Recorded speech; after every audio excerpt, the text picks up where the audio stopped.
I shall set this down now, in my waning years, for the truth of it is a weight upon my soul that I can no longer bear alone. The world has marched on, and the name of Blackwood Moor is but a faded mark on older maps, a place forgotten by all but the damned and those, like myself, who escaped its final sermon. It was a village not so much built as it was sunk into the earth, nestled in a Cumberland valley where the sun was a stranger for most of the year. The sky was a perpetual ceiling of leaden cloud, and a slow, chilling rain was the most common melody, dripping from the thatched roofs and turning the single road into a river of black mire. The very air tasted of damp soil and rotting leaves, a flavor I can recall with perfect clarity even now, 6 decades removed. The men of Blackwood were shepherds and peat cutters, their faces carved from the same grim stone as the hills, their backs permanently bent from their toil. The women were worn thin by labor and childbearing, their spirits as muted as the landscape, their lives a cycle of baking, mending, and mourning the infants taken by the damp and the fever. Our lives were dictated by the twin authorities of the squire, who owned the land and the very roofs over our heads, and the church, which owned our fear and our hope for a better world beyond this one. And it was the church, or rather its most peculiar appendage, that held the deepest, most superstitious sway over our hearts. On the edge of the village, separated by a grove of skeletal, wind-bent oaks, stood the priory of St. Gildas. It was not a grand place, but a low, gaunt structure of dark granite, its windows narrow as arrow slits, as if built for defense rather than devotion. Here resided the Sisters of the Cloth, 8 in number, who had come from some distant corner of the continent. Flanders, it was whispered, decades before my own birth. They were a closed order, sworn to perpetual silence and seclusion, and we villagers saw them as beings halfway between heaven and earth. They were not like the jovial, red-faced vicar who would occasionally ride over from Keswick, smelling of horse and old port. They were specters in black habits, their faces forever hidden in the deep shadows of their wimples, their hands always tucked into their wide sleeves, their movements a silent, gliding procession through the gloom of their cloisters. As a boy, my sole duty each Friday was to deliver a weekly basket of eggs and what little cheese my mother could spare to the priory's kitchen door. I would trudge up the muddy path, my heart thumping not from exertion but from a mingled sense of dread and reverence. I would never see a sister fully, only a pale, slender hand would emerge from the black cloth to take the basket from the stone step, the door would shut without a word, and I would be left with the echo of the iron latch. The air around the priory was always still and cold, even on the rare summer day, and the only sound was the mournful cooing of the doves they kept in a coat of crumbling stone. We were taught to reverence them, to believe their ceaseless prayers were the only thing holding the ancient darkness of the moors at bay. They were our intercessors, our shield against the things that slithered in the bog and whispered in the gorse. And for a time, we believed it utterly. For a time, their silent, austere presence was a comfort, a promise of order in a world thick with unseen perils. We could not then conceive, in our simple faith, that the very bulwark we relied upon would become the instrument of our annihilation, and that the hands which accepted our humble offerings would one day seal our tomb. The year of the great change was 18, a year that began with an unseasonable thaw that flooded the lower pastures, drowning 3 of old Mr. Hargreaves' best ewes. This was followed by a bitter frost that seized the valley in an iron grip, snapping fruit tree boughs and freezing the village pumped solid for a fortnight. It was during this hard time that the nature of the sisters seemed to shift, or perhaps it was merely that our own fears, sharpened by hardship, made us see what had always been there. The single hand that took my weekly basket seemed paler, more skeletal, and I fancied I saw a tremor in its fingers. The silence from behind the priory wall grew heavier, more profound, as if it were not merely an absence of sound but a palpable substance they were cultivating within. It was whispered at the hearthside that the sisters had ceased their gardening, that their small plot of herbs and vegetables was left to wither, and that they now spent every waking hour in the chapel, their voices, never before heard, now a constant low murmur that seeped through the stone walls like a miasma. The first true sign of the blight came with the lambing season. The spring, when it finally deigned to arrive, was a sickly, pallid thing. The sun lacked all warmth, and a greenish hue lay upon the land, a color that spoke not of vitality but of putrescence. The lambs born that season were weak, many born dead or with grotesque deformities, a fifth leg, a head too large for its body, eyes sealed shut with a waxy film. The village midwife, a crone named Agnes who knew more of leeches and poultices than any man of medicine, could offer no explanation, only muttering about bad blood and ill winds. The peat we cut from the bog that summer was damp and foul-smelling, giving off a smoke that choked the lungs and left a greasy film on the inside of our cottages.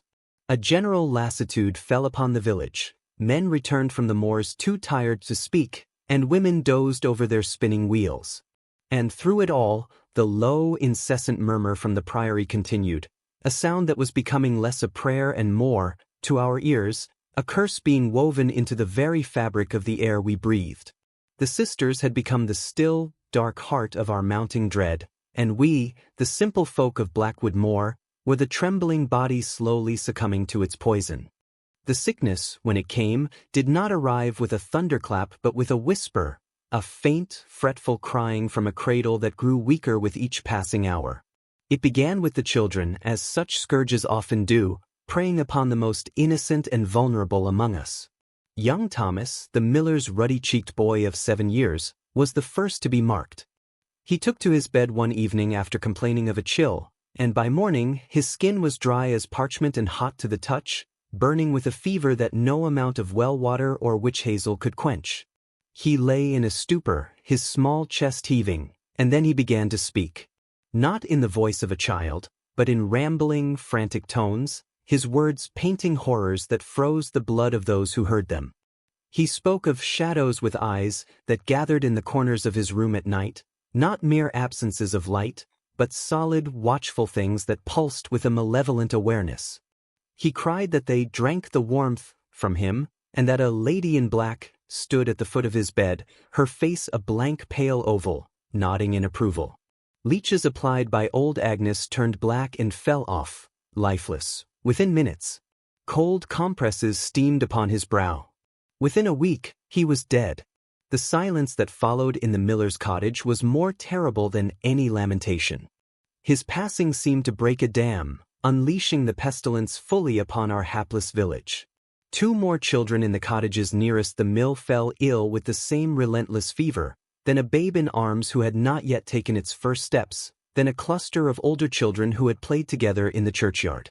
The panic that had been a low, simmering hum amongst the adults now became a deafening roar that could not be contained.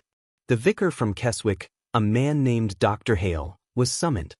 He came and prayed over the sickbeds, his voice firm and his words those of the Book of Common Prayer, but they seemed thin, brittle, and ineffectual against the palpable, thickening evil that had settled over Blackwood Moor like a shroud. He walked through the village, his face growing ever more ashen, and before he left, he was heard to mutter to his driver about miasmatic vapors and a most putrid air. He departed at a gallop, looking as if he were fleeing the very gates of hell, and we never saw him again. His abandonment was a colder chill than any frost. In our fear, our collective gaze turned, as it always did, towards the priory of St. Gildas. But this time, it was not with hope, but with a dawning, terrible suspicion that took root in the fertile soil of our despair. Why did the sisters not fall ill? Their priory stood but a stone's throw from the heart of the village, yet no black crape hung from its gate, no frantic whispers of sickness echoed from within its walls. Why did their prayers, once thought to be our divine shield, now seem to have no effect? Or worse, and this was the thought that began to curdle in the minds of men like my father, were they praying for this? The murmuring from behind their walls grew more intense during this time of dying. On certain nights, when the wind blew from the east, carrying the bog stench into the village, one could hear not a murmur, but a distinct, rhythmic chanting. It was a monotonous, guttural dirge, not in the familiar Latin of the Mass, but in some other, older tongue, a language of harsh syllables and drawn-out vowels that seemed to grate upon the very soul and claw at the foundations of reason. It was my father, a man of few words and a stout heart not given to fancy, who first gave voice to the unthinkable aloud in our own home. Returning from a futile attempt to find a dry patch of peat in the suddenly sodden bog, He threw his cap onto the rough-hewn table with a force that made the tallow candle jump. He fixed his gaze upon my mother, who was stirring a meager pot of broth, and said, his voice low and grim as the soil he worked, "They've called something up, Martha. Those women in black. They've opened a door with their chanting and their queer ways, and mark my words, they cannot close it." My mother made the sign of the cross, her lips moving in a silent prayer, but her eyes, when she raised them to meet his, held a stark terror that told me she believed it too. The sisters, once our revered guardians, were now, in the minds of many, the architects of the curse that was systematically and cruelly erasing the future of Blackwood Moor, child by suffering child. The very air we breathed felt poisoned with the intensity of their strange devotion, and the once comforting silhouette of the priory against the twilight sky now looked like a hunched and malevolent creature, brooding over its ailing prey. The turning point, the moment the vague dread crystallized into a formal and terrifying condemnation, came with the arrival of the new moon. It was then that Mother Superior, Sister Tabitha, emerged from her seclusion. She did not send a message, she came herself. I remember the day with the clarity of a brand upon my memory. The rain had ceased for a few hours, leaving the world slick and gleaming dully under a sky the color of bruised flesh. We were gathered by the green, a pathetic patch of mud and hardy weeds, discussing in hushed, frantic tones what was to be done, for 3 more children had succumbed in the night. A palpable silence fell, deeper than any I had known, as the black-clad figure appeared at the edge of the grove of oaks. She did not walk so much as she progressed, a tall, gaunt pillar of funereal black, her rosary beads clutched in one skeletal hand, her face a mask of severe piety and something else, something colder and more absolute. Her eyes, sunken deep in their sockets, seemed to burn with a dark fire as they swept over our haggard faces. She stopped before us, and the air grew still and cold around her. The village, which had been a cacophony of worried murmurs, was now utterly silent, holding its breath. "People of Blackwood Moor," she began, her voice not loud, yet it carried to every ear with the cutting precision of a scalpel. It was a voice stripped of all warmth, a dry, rustling sound, like dead leaves scraping over stone. "You have wondered at the afflictions that have been visited upon you. You have questioned God's purpose. I am come to illuminate your darkness." She paused, her gaze seeming to pierce each of us in turn, finding and condemning the secret sins we thought hidden in our hearts. "The Lord does not scourge without cause. A great sin festers here, a corruption so deep it has poisoned the very soil, the very water, the very air you breathe. It is a canker in the soul of this village, and God, in his righteous wrath, has turned his face from you." A collective shudder passed through the crowd. Women clutched their aprons tighter, men stared at the ground, their shoulders slumping further under this divine indictment. "You speak of a curse," she continued, her lip curling slightly, as if at a child's foolish notion. "And you are not wrong. But it is not a curse born of the earth or the ancient things of the moor. It is the curse of your own iniquity. It is the fruit of gossip whispered behind closed doors, of greed hidden in the heart, of lustful glances in the twilight, of faith grown cold and mechanical." She raised a long, pale finger, pointing not at any one person, but at the village as a whole. "I have seen it in a vision, granted to me after 7 days and 7 nights of fasting and prayer. I have read of it in the ancient texts within our library, a manuscript bound in skin and written in ash. The signs are upon you, the blighted fruit of the womb, the sterility of the land, the pestilence that steals the breath of the innocent. This valley has been marked for divine judgment." Then her tone shifted, becoming, if possible, even more intense, her words dropping to a sibilant hiss that demanded we lean forward to hear, making us complicit in her horror. "It is not merely the sin of the present that cries to heaven for vengeance. It is an inherited stain, a blood debt. A great evil was committed on this land generations ago, a secret murder, a pact made with profane forces by the founders of this very village. That original sin has festered in your bloodlines, and now, the cup of wrath is full to overflowing. The shadows your children see are the echoes of that old violence, given form by the collective corruption of your souls. They are drawn to the stench of your spiritual rot. Her words fell upon us like blows. We were no longer merely unfortunate villagers suffering a run of bad luck. We were a congregation of the damned, our very ancestry a testament to evil, our children dying for sins we had not committed but had, somehow, inherited in our blood. The weight of it was crushing. Some fell to their knees, sobbing. Others stared, their faces blank with a terror too profound for sound. Sister Tabitha stood before us, a stark, unforgiving prophetess, her revelation not a comfort, but a sentence. She had not offered solace. She had named us all, from the eldest graybeard to the newest babe, as guilty. And in doing so, she bound our terror not to some external, unknowable force, but to our own very beings. We were the infection. We were the curse. And as she turned and glided back towards the priory, leaving us in a silence broken only by the weeping of the damned, the question that hung in the foul air was no longer what was happening to us, but what a just and angry God, and his self-proclaimed handmaidens, would demand as penance for such an unforgivable taint. The foundations of our world had not just shifted, they had been utterly unmade, replaced by the terrifying architecture of a divine condemnation from which there seemed no appeal. In the days that followed Sister Tabitha's terrible pronouncement, a schism, as deep and dark as a peat cut, opened up within the soul of Blackwood Moor.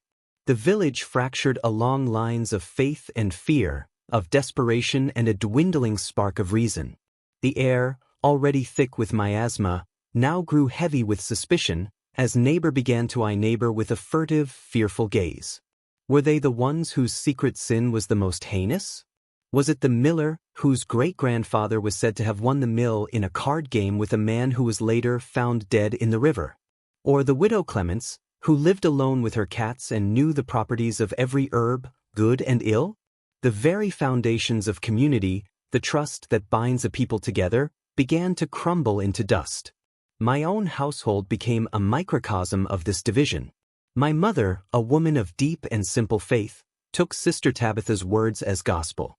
She spent hours on her knees, not in the church, which now felt abandoned by God, but before a small crucifix on our cottage wall, weeping and begging for forgiveness for sins she could not name.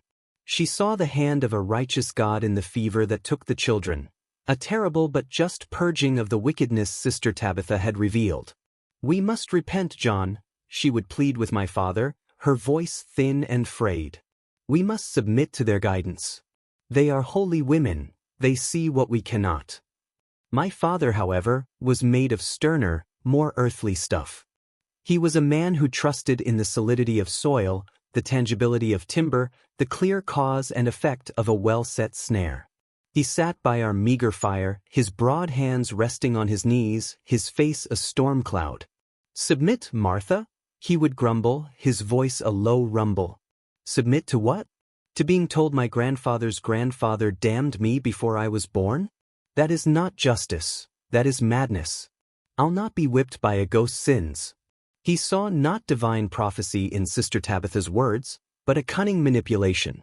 "They've sealed themselves in their stone box," he muttered to me one evening as my mother prayed in the corner. "They eat the food we give them, they breathe the same air, and yet they remain hale while we sicken and die. Does that seem like God's work to you, lad? Or does it seem like they have found a way to turn this pestilence aside, and now seek to rule us through the fear of it?" His skepticism was shared by a minority, but a vocal one, led by the village blacksmith, a giant of a man named Josiah Cooper. His forge, once the vibrant, noisy heart of the village, was now a place of grim, whispered counsels. "She names us corrupt to our very blood?" Josiah had boomed one night, his face smudged with soot and fury. "And what of their blood? These 8 women who slink about like shadows, who speak in tongues not fit for a Christian ear. I say it is they who are unnatural. I say their prayers are not to God, but to whatever ancient devil of this moor they have awakened with their rituals." This division paralyzed us. There was no question of sending for a doctor from outside. Sister Tabitha had declared the sickness a spiritual malady, and to seek a earthly physician would be an act of faithlessness. Some families, like the Millers, desperate for any solace, began leaving extra offerings at the priory gate. a precious jar of preserves, a length of homespun cloth, hoping to buy a modicum of mercy. Others, like the Coopers, openly shunned the sisters, their silence a loud and defiant accusation. The children, those who were left, were kept indoors, not only for fear of the fever, but because a new superstition had arisen, that Sister Tabitha's shadows with eyes were drawn to the innocence of children, who reflected the village's hidden guilt most brightly. It was in this cauldron of fear and suspicion that the final, pivotal event occurred, the one that broke the last vestiges of collective will. Young Eliza, the Cooper's daughter, a girl of 5 who had thus far escaped the sickness, was found wandering near the grove of oaks at dusk.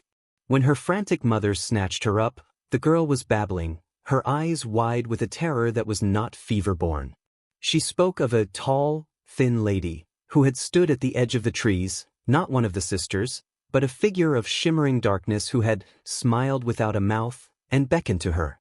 The girl's description, given with the chilling clarity of a child, matched no living person in Blackwood Moor, but it echoed, with uncanny precision, the lady in black that young Thomas had described on his deathbed. The effect was instantaneous and absolute. To the faithful, it was proof positive of Sister Tabitha's vision. The ancient, vengeful spirit of the Moor, stirred by their sins, was now walking amongst them. To the skeptics, it was a monstrous contrivance, a trick played upon a child's mind by the sisters to cement their control. But for everyone, regardless of their faction, it was the final straw.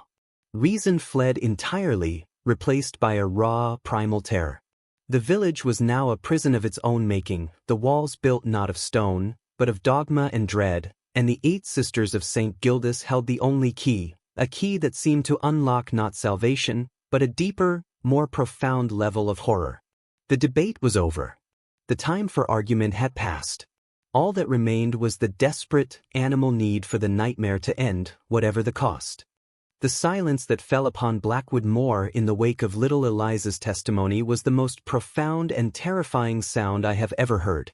It was not a peaceful quiet, but a smothering blanket, heavy with unspeakable thoughts and a collective breath held in dread. The divisions of the previous days did not heal. They were simply rendered irrelevant by a fear so vast it consumed all lesser emotions. We were no longer a village of believers and skeptics. We were a single, terrified organism waiting for the final, crushing blow to fall. The ordinary rhythms of life ceased entirely. No sheep were tended on the hillsides, for the herds were decimated and the men were too hollow-eyed with fear to care. No smoke rose from the forge, no sound of the mill wheel turning disturbed the stagnant air. The very village seemed to be holding its breath, waiting. It was into this suffocating stillness that Sister Tabitha emerged once more, exactly 3 days after the child's sighting. This time, she did not come alone. Flanking her, in a silent, gliding procession, were the other 7 sisters. I saw them from the crack in our cottage door, my heart hammering against my ribs like a trapped bird. It was the first time I, or most of the village, had ever seen them all together, outside the confines of their walls. They moved as one entity, a single black serpent with 8 hooded heads, their faces pale, indistinct ovals in the deep shadows of their wimples, their hands clasped before them. They did not look left or right, their gazes fixed ahead with an unnerving intensity. The sight of them, so complete, so utterly united in their purpose, sent a fresh wave of terror through me. This was not a visit, it was a deployment. They moved to the center of the village green, the very spot where Sister Tabitha had first pronounced our damnation. The few villagers who were outdoors froze, then slowly, as if drawn by an invisible cord, others emerged from their cottages, their faces gaunt with hunger and fear. We gathered around them, a ragged, broken circle surrounding this dark, solemn conclave. The air was so still I could hear the rustle of their heavy wool habits as they moved. Sister Tabitha stepped forward, her sunken eyes scanning our faces. There was no pity in her gaze, no compassion, only a cold, relentless certainty that was more frightening than any rage. "The time for warnings has passed," she began, her voice low but carrying with unnatural clarity in the dead air. "The spectre walks among you. The final sign has been given. The cup of the Lord's wrath, of which I spoke, is now brimming.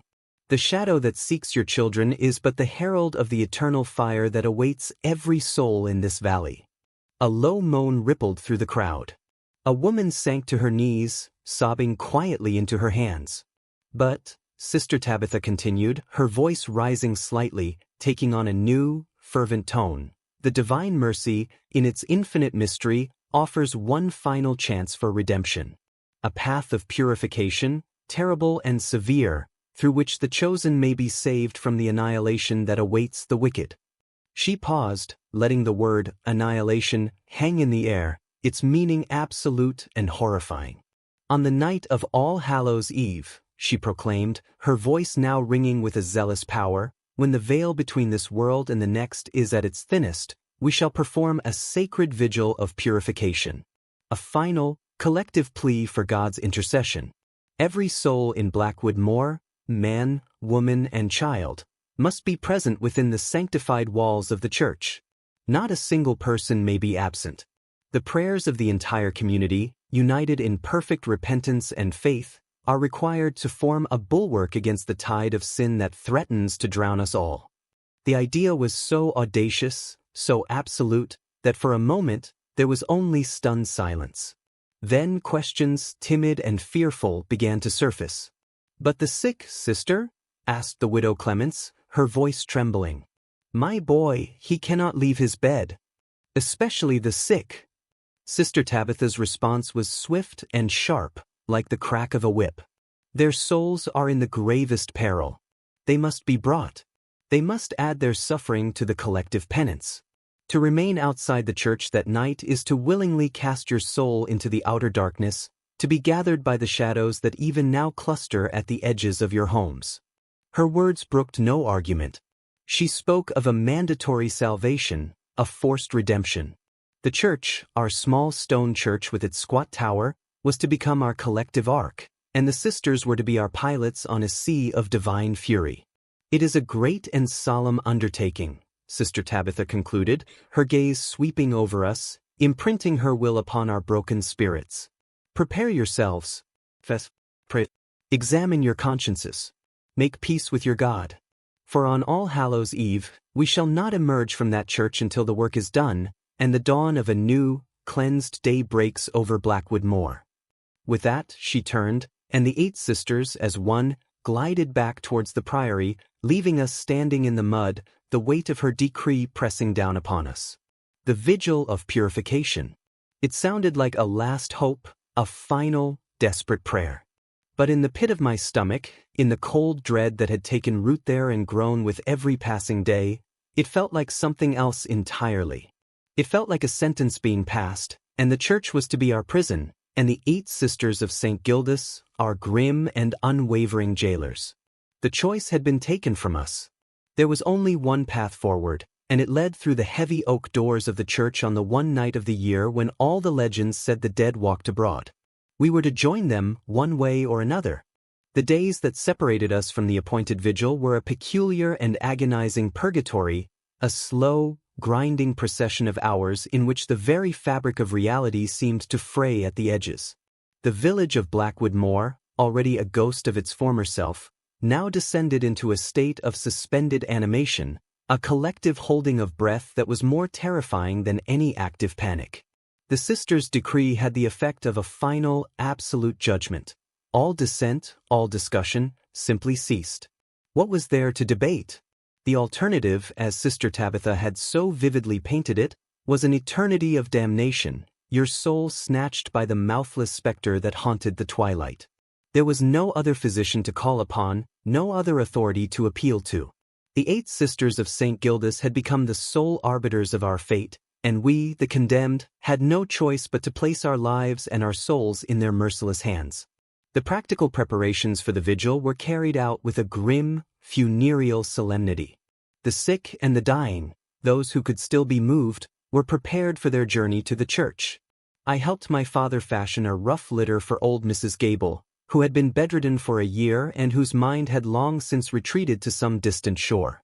Her daughter, a woman whose face was a mask of resigned despair, wrapped her mother in every blanket she owned, as if preparing her for a long, cold journey, which, in a sense, she was. There was no talk of resistance. Josiah the blacksmith, once the loudest voice of defiance, was seen mending the hinges on the church door, his great shoulders slumped, his fire extinguished.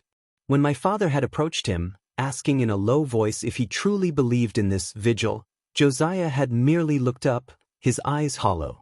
"What does it matter what I believe, John?" he had replied, his voice flat. "There is no other road left to walk." The spiritual preparations were, if anything, more harrowing. A collective frenzy of piety and self-accusation seized the village.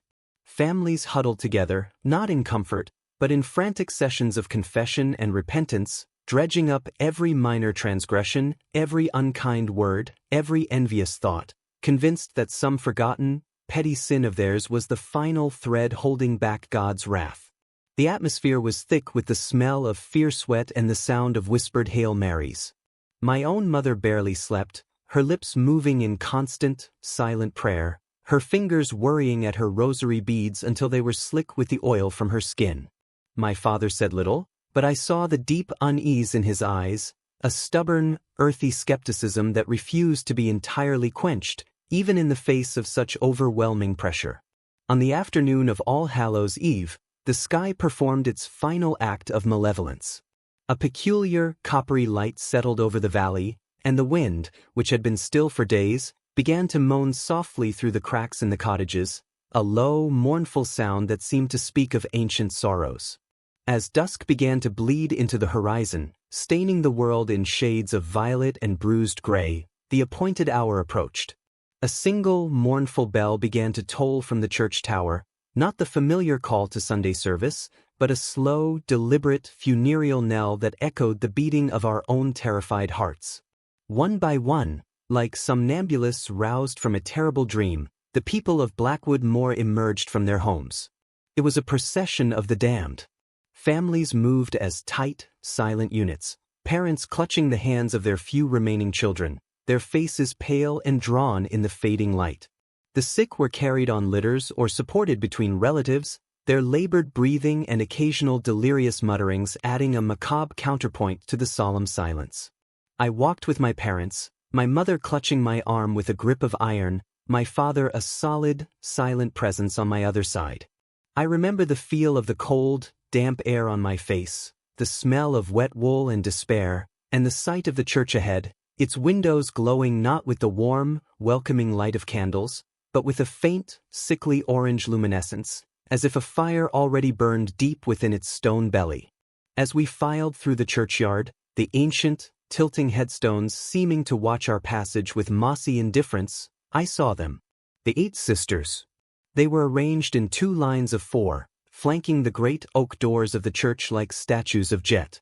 They stood perfectly motionless, their heads bowed, their hands hidden within their sleeves. They did not look at us as we passed between them, but I felt their presence like a physical chill. It was not the humble stance of servants of God welcoming their flock. It was the vigilant posture of sentries inspecting a column of prisoners. The air around them was colder still, and the scent that emanated from their black habits was not the simple smell of clean wool and soap, but something else, something dry and ancient, like dust and old parchment and dried herbs that had long since lost their fragrance. We crossed the threshold. The interior of the church was dim, the air thick and heavy with the smell of old incense, damp stone, and the palpable stink of human fear. Every pew was filled, every space occupied. The weak and the dying were laid on pallets in the aisles and before the altar. The soft, collective sound of weeping and praying created a low hum that seemed to vibrate through the very stone floor. I found a space for my family on a hard wooden bench near the back, my eyes drawn to the crucifix above the altar. The figure of Christ, usually a source of solace, seemed twisted in a new agony tonight, his painted eyes seeming to stare down not with compassion, but with a terrible, knowing pity. The last of the villagers filed in. The heavy, iron-banded oak doors, with a finality that shook my very bones, swung shut. The sound of the great iron bar dropping into its brackets on the outside, a solid, resonant thud, was the most terrifying sound I had ever heard. We were all here, every soul in Blackwood Moor. And we were locked in. The Vigil of Purification had begun. The silence that descended upon the church after the thunderous finality of the locking bar was, for a long moment, absolute.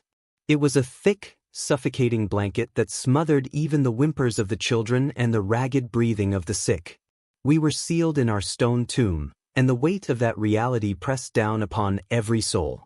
The only illumination came from the banks of votive candles flickering before the side altar to the Virgin and the few thick, tall altar candles that cast long, dancing shadows up the stone walls, making the carved saints seem to twist and grimace in the unstable light. Then, the 8 sisters began to move.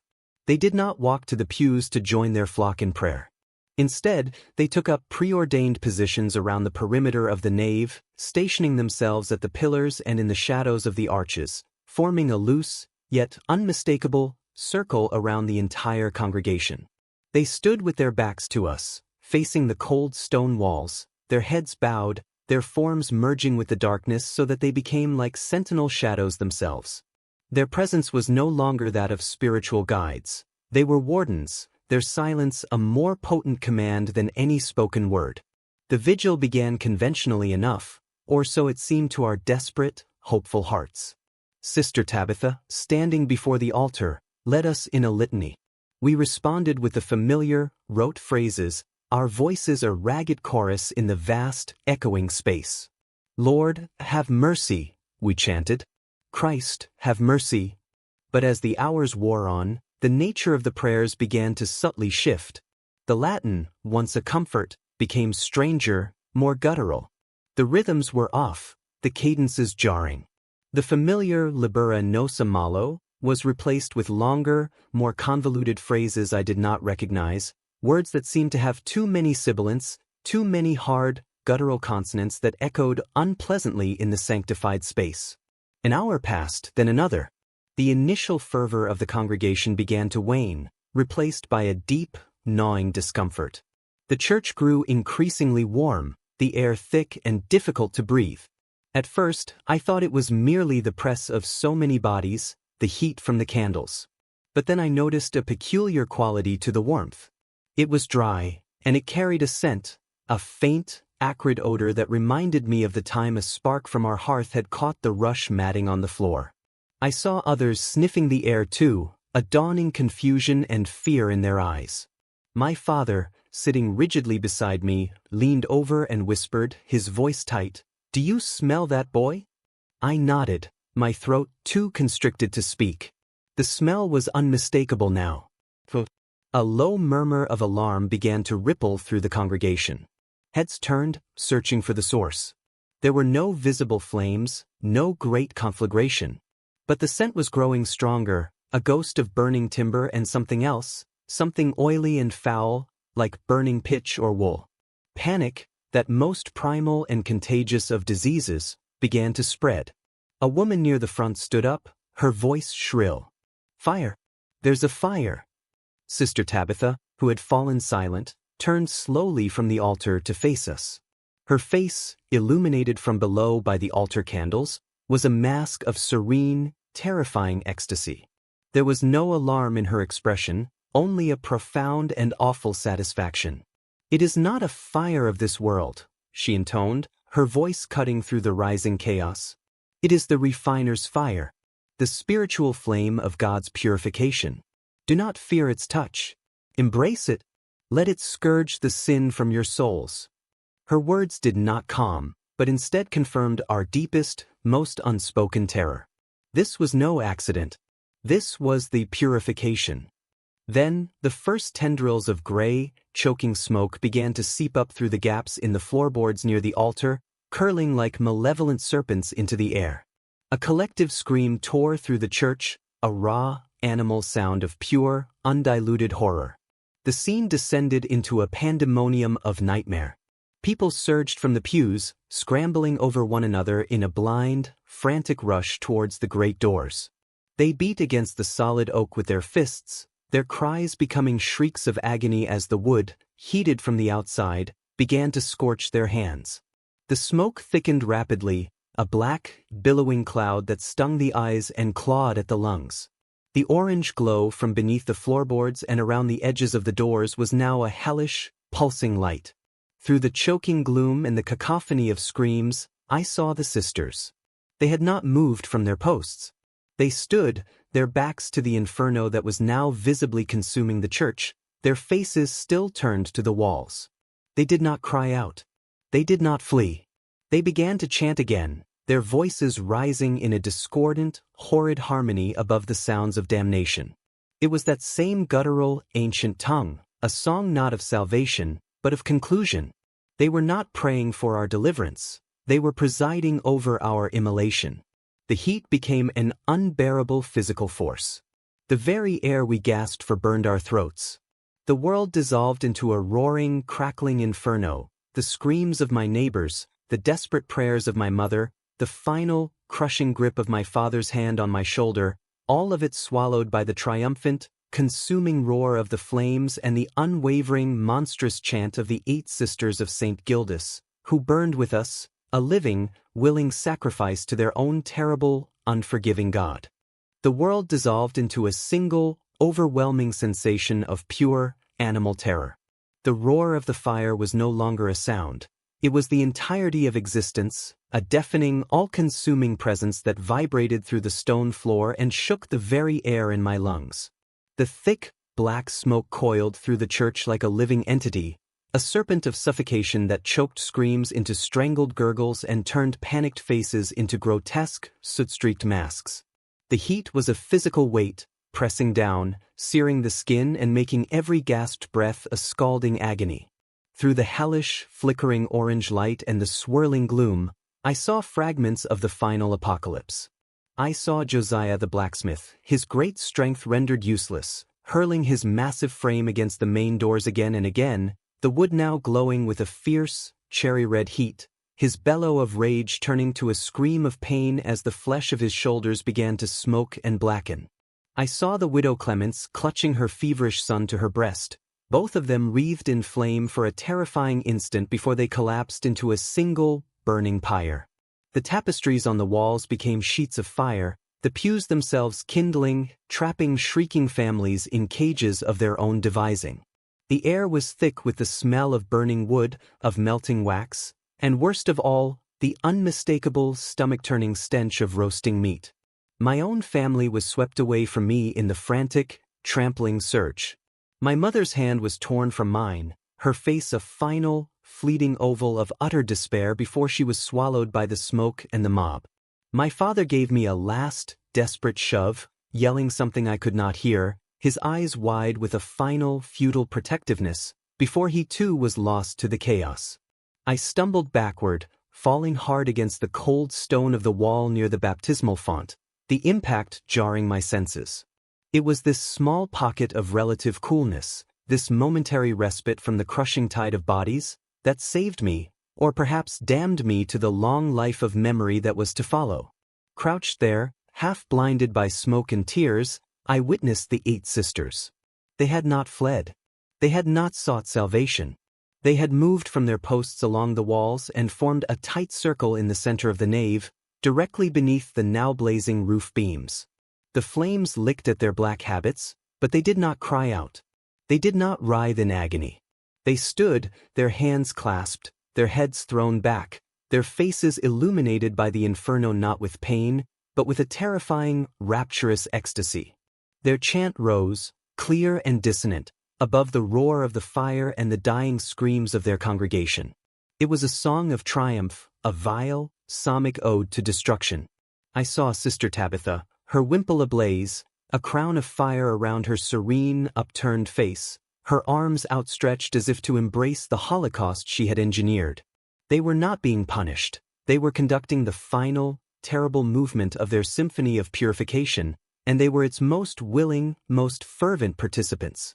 It was this sight, more than the heat or the smoke, that finally broke something within me. A survival instinct, primal and desperate, surged through my terror-numbed limbs. I remembered then, with the clarity of a final, fading dream, the old tales of the church. Of a small, hidden entrance to the crypt, used generations ago by the sextons, long since forgotten by all but the children who used it as a secret passage in games of hide and seek. It was behind a loose stone near the base of the font, a narrow, damp opening that led down into the cold, earth-scented darkness below. With the last of my strength, I scrambled on my hands and knees, the heat blistering the skin on my back, my lungs screaming for clean air that was not there. I found the stone, my fingers slipping on the slick, moss-covered surface, and pushed. It gave way, revealing a yawning blackness that smelled of damp soil and death, a smell that was, in that moment, the sweetest perfume imaginable. I did not look back. I could not. I squeezed my small, boyish frame into the opening, tumbling down a short, rough-hewn slope of earth and stone, landing in the profound, cool silence of the crypt. Above me, the world ended. The roar was muffled, but the vibrations shook dust and bits of stone from the ceiling. The screams were faint, distant echoes, like the damned in a far-off pit. I curled into a ball between two ancient, forgotten stone coffins, my hands clamped over my ears, my eyes squeezed shut, as the foundation of the church above me groaned and the triumphant, chanting voices of the 8 sisters were finally, and forever, silenced by the collapse of their burning temple. I lay in the absolute darkness, the cold of the earth seeping into my bones, the only soul left alive in the tomb of Blackwood Moor.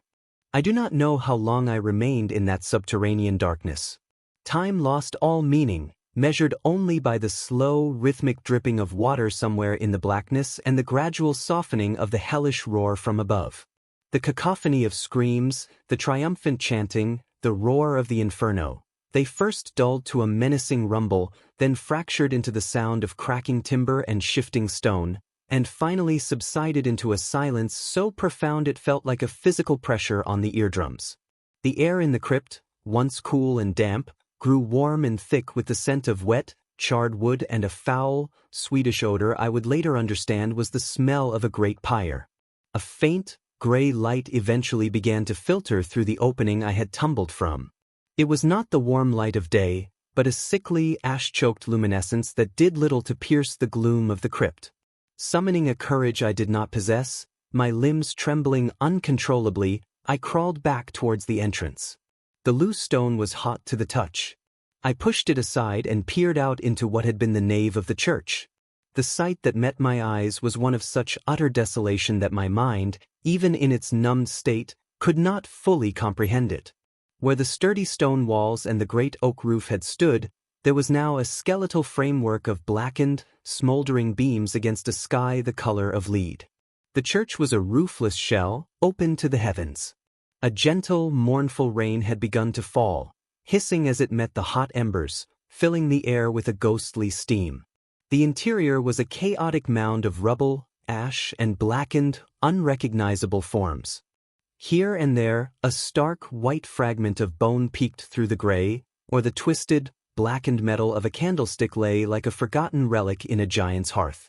There were no bodies as one understands them, only the stark, carboniced shadows of what had once been people, fused into the very stone of the floor. A silence heavier than any I had ever known lay over Blackwood Moor. It was not peaceful. It was the silence of the grave, absolute and suffocating. There were no cries of the wounded, no calls for help, no sounds of life at all. The rain, the hiss of the dying fire, and the frantic beating of my own heart were the only sounds in all of creation. I clambered out, my shoes sinking into the warm, wet ash. I stood in the ruin of the church, turning slowly, my eyes straining to find something, anything, that was familiar. There was nothing. The entire village, which had lain just beyond the churchyard, was gone. A few stone chimneys stood as lonely sentinels over mounds of blackened debris. The forge, the mill, the cottages, all were reduced to smoking ash. The sisters' priory, on its little rise, was a gutted ruin, its dark stones cracked and scorched. The fire had been absolute, a ravening beast that had consumed every last trace of human habitation, leaving only a wasteland of charcoal and memory. I was alone. The thought landed upon my small shoulders with the weight of a mountain. I was the last living soul in the entire world, it seemed. The shock was so complete that I felt no grief, no terror, only a vast, hollow emptiness. I wandered through the ruins like a ghost, my feet carrying me without conscious thought. I passed the remains of my own home, a pile of blackened thatch and collapsed wattle and daub. I saw no sign of my parents, nor of anyone else. The fire had been too thorough, too vengeful in its hunger. I do not know how many hours I wandered in that daze. It was the sound of horse hooves and men's voices that finally broke the spell. A party of men from Keswick, having seen the great, ominous glow in the sky the night before and the pillar of smoke by day, had ridden over to investigate. They found me, a small, ash-covered figure, standing mute and uncomprehending in the center of the devastation. I could not answer their frantic questions. I could only stare. They searched the ruins, their faces growing ever more grim, their voices hushed with a reverent horror. They found no other survivors. They found only the terrible, silent testament of the fire. They wrapped me in a blanket, placed me on a horse before one of the riders, and took me away from that place. As we rode out of the valley, I turned for one last look. Blackwood Moor was no more. In its place was a black scar upon the green earth, steaming gently in the rain, a monument to a faith that had curdled into fanaticism and a purification that had been, in its final, horrifying act, nothing less than total annihilation. I was the only one left to remember the 8 sisters, their serene faces in the flames, and the final, echoing silence that was their legacy. 6 decades have passed since that rain-swept morning when I was led away from the ashes of Blackwood Moor. I have lived a life, of sorts. I was taken in by a childless couple in Keswick, kind and God-fearing people who did their best to mend a boy shattered by a horror they could not comprehend. I learned a trade, that of a bookbinder and restorer, a quiet, solitary profession that suited a soul accustomed to silence. I married, late in life, a gentle woman who brought a measure of peace to my haunted heart. We had no children, a secret, unspoken relief for me, for I feared what dreams might visit them in the night, what legacy of shadow I might pass on in my blood. The official inquest, held in the stark light of a Keswick courthouse, concluded that the tragedy was a devastating accident. A candle, left unattended during the all-night vigil in a church drive from an unseasonal autumn, had ignited the old timber and thatch. The subsequent fire, fanned by a fortuitous wind, had spread with unimaginable speed, trapping the entire population inside the house of God, their supposed sanctuary becoming their tomb. It was a neat, logical explanation, one that allowed the world to move on. A stone cross was eventually erected on the site, a simple, somber monument to the lives lost. The valley of Blackwood Moor was left to the sheep and the elements, nature slowly, patiently, stitching her green blanket over the black scar. But I knew. I have always known. In the quiet of my workshop, surrounded by the smell of leather and glue, the past is my most constant companion. The world believes the story of the accidental fire, and I have never publicly contradicted it. To what end? To be branded a madman, a lunatic haunted by childhood fancies? The truth I carry is too monstrous, too theologically blasphemous to be accepted by a rational age. Who would believe that 8 brides of Christ, women revered for their piety, had deliberately barricaded our entire village inside a church and set it ablaze? Who would credit the tale of their ecstatic chanting amidst the flames, their serene faces witnessing not a tragedy, but a fulfillment? And so, the question has gnawed at me for a lifetime, a cankerworm in the core of my being. What was the true nature of the Sisters of St. Gildas? Were they, as the inquest and the world would have it, merely the first and most prominent victims of a terrible chance, their fervent prayers on that All Hallows Eve a desperate, futile attempt to save their flock from a physical fire? Was their circle in the nave a final, brave act of solidarity, their chanting a litany for the dying, and my own traumatized memory a child's fantasy, painting their stoicism as something demonic? This is the comfortable truth, the one that allows for peaceful sleep. Or were they something else entirely? Were they the fanatical instruments of a vengeful Old Testament God, so convinced of the village's inherent sin, so certain of the curse upon our blood, that they enacted the most terrible of mercies, a mass martyrdom to save our souls from a worse, eternal hellfire? In this light, they were not murderers, but the most extreme of saints, their own self-immolation the ultimate proof of their conviction. Or, and this is the thought that visits me in the deepest watches of the night, Were they servants of something far older and darker than the God we worshipped in that little church?